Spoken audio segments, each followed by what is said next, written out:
गोरेगावमधील बहुप्रतीक्षित मृणालताई गोरे विस्तारित उड्डाणपुलाचं लोकार्पण होताच उड्डाणपूल वादाचा पडलाय। पुलाचं काम अत्यंत निकृष्ट दर्जाचं असल्याची टीका आदित्य ठाकरेंनी केली आहे। दरम्यान या पुलाच्या ओबडधोबड रस्त्याचे व्हिडिओही समोर येत आहेत। गेल्या 8 वर्षात पुलाचा खर्च प्रचंड वाढल्यानं यावर पालिकेनं श्वेतपत्रिका काढावी अशी मागणी जोर धरू लागली आहे।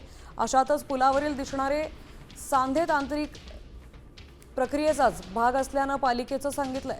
तसंच संरचनात्मक सुरक्षितता वर गुणवत्ता यावर कोणताही परिणाम नाही असंही पालिकेनं स्पष्ट केलंय।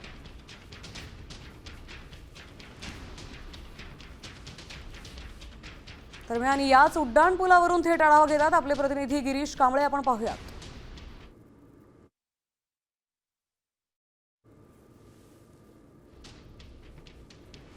वर्षाच्या प्रतीक्षेनंतर गोरेगावमधील मृणालताई गोरे या उड्डाणपुलाचं लोकार्पण काल झालं आणि लोकार्पण होत असताना जे रस्ताचे व्हिडिओ व्हायरल झाले यामध्ये या रस्त्यावर ओबडधोबडपणा आहे किंवा खड्डे आहेत, पॅचवर्क आहे अशा पद्धतीची टीका हे या ठिकाणी नागरिक असतील, लोकप्रतिनिधी असतील यांनी समाज माध्यमांवर केली होती। आणि त्यानंतर आता पालिकेकडून देखील स्पष्टीकरण देण्यात आलेलं आहे।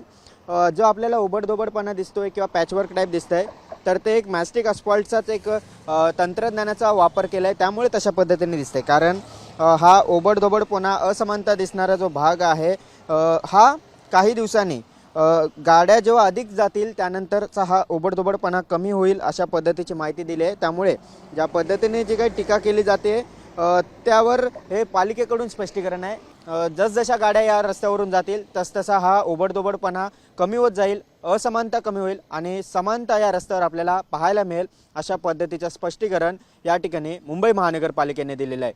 व्हिडिओ जर्नलिस्ट राकेश गिरीश कांबळे, साम टीव्ही न्यूज, मुंबई।